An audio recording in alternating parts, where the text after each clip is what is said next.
fast. If it would have taken 2 weeks maybe, but it's very hard to remove that kind of material. Very hard and very dangerous for them to remove it.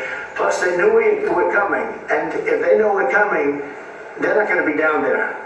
There aren't too many people that are going to be down there. Pete, do you have something to say about that? Well, Mr. President, when you talk to the people who built the bombs, understand what those bombs can do, and deliver those bombs, they landed precisely where they were supposed to, so it's a flawless mission. Flawless. Right down where we knew they needed to enter, and given the 30,000 pounds of explosives and capability of those munitions, it was devastation underneath Fort Hill. And the amount of munitions, 6 per location, any assessment that tells you it was something otherwise is speculating with other motives. And we know that because when you actually look at the report, by the way, it was a top secret report, it was preliminary, it was low confidence, all right? So this isn't, you make assessments based on what you know. They all said it could be very devastating, very serious. Moderate to severe, and we believe far more likely severe and obliterated. So this is a political motive here. Of course, we're doing a leak investigation with the FBI right now because this information is for internal purposes, battle damage assessments, and CNN and others are trying to spin it to make the president look bad when this was an overwhelming success. We had a tremendous success, and this is the New York Times. I call it the failing New York Times. It's going to hell. And CNN, which, as you know, very few people are watching. And you would think they'd do the opposite. You would think they'd want to say, this was an unbelievable success.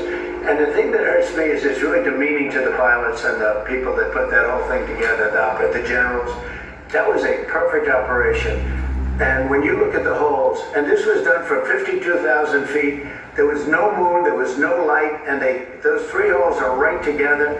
And also, and nobody talks about this, we shot 30 Tomahawks from submarines, in particular one submarine, but that was 400 miles away. And every one of those Tomahawks hit within a foot of where they were supposed to hit, took out a lot of buildings that Israel wasn't able to get. We took them out with Tomahawks. We don't even talk about that. This was a devastating attack, and it knocked them for a loop. And you know, if it didn't, they wouldn't have settled. If they had won, if we didn't take it out, they wouldn't have settled. Somebody mentioned that to me last night. If that thing wasn't devastated, they would have never settled. Marco, do you have something? Yeah, no, first of all, on this stuff about the intelligence, this is what a leaker is telling you the intelligence says. That's the game these people play. They read it, and then they go out and characterize it the way they want it characterized, and they're leakers. This is the game they play. So that's number one. Number two, here's a fact. The conversion facility, which you can't do a nuclear weapon without a conversion facility. We can't even find where it is, where it used to be on the map.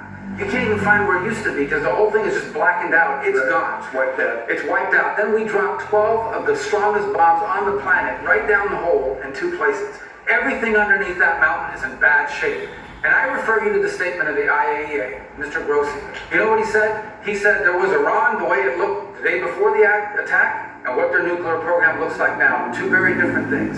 They are way behind where they were just 7 days ago. Now, anything in the world can be rebuilt, but now we know where it is. And if they try to rebuild it, we'll have options there as well. But all this leaker stuff, these leakers are professional stabbers. That's what they are. They go out and they read this stuff, and then they tell you what it says against the law, but they characterize it for you in a way that's absolutely false. There's no way Iran comes to the table if somehow nothing had happened. This was complete and total obliteration. They're in bad shape. They are way behind today compared to where they were just 7 days ago because of what the president did. Marco, can I just alert you to one other aspect? So the great thing is you took out the nuclear capability of Iran. This was crucial. You did it in a way